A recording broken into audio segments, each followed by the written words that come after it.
Okay, so I've done my last decrease round. Let's check it out. See how it fits. So see, it goes in here. It's not super snug, but we're gonna get ready to work our ribbing. So this part around the wrist, I've done my chain 2. So this is gonna count as a stitch here for the sake of our ribbing. Okay, so for the next one, you're gonna wrap around. We're gonna do a chain 1, but instead of going front post, back post, we usually work the stitch in here. But for the sake of our first row, we're just gonna go right under, like where we would normally insert our hook, but we're still gonna go around the front to pull the front there. So you see that? Okay, so normally we would go through the whole stitch, pull that to the front, but for the first row, we're just gonna go right under there and back out, wrap yarn around, pull it through, and this is a double crochet, so pull through 2 and pull through 2.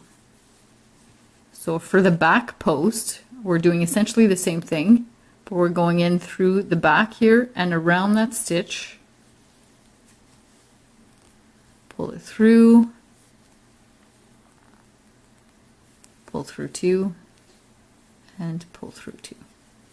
So again, front post, but through the stitches, not the whole post.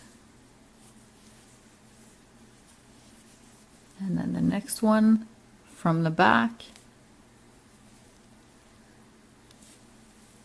pull that through.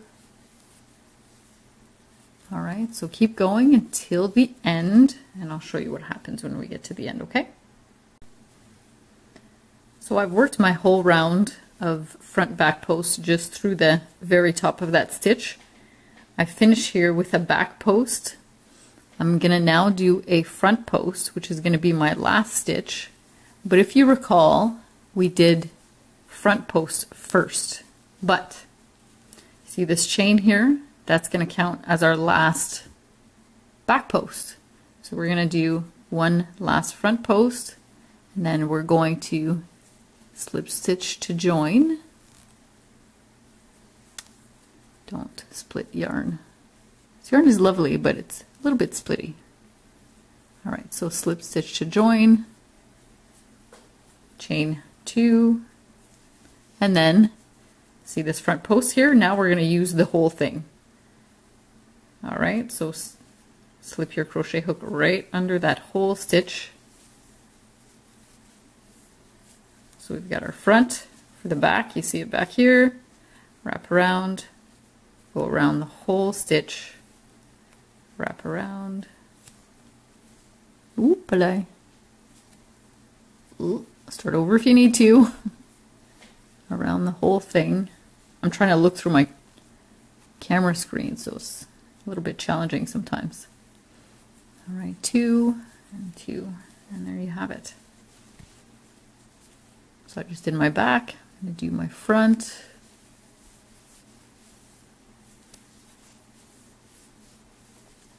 And then my back.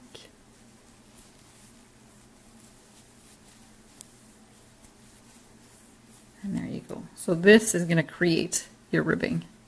So keep going like this for a couple more rows until the wrist is the size that you want. And we'll be back and show you how to pick up the thumb stitches.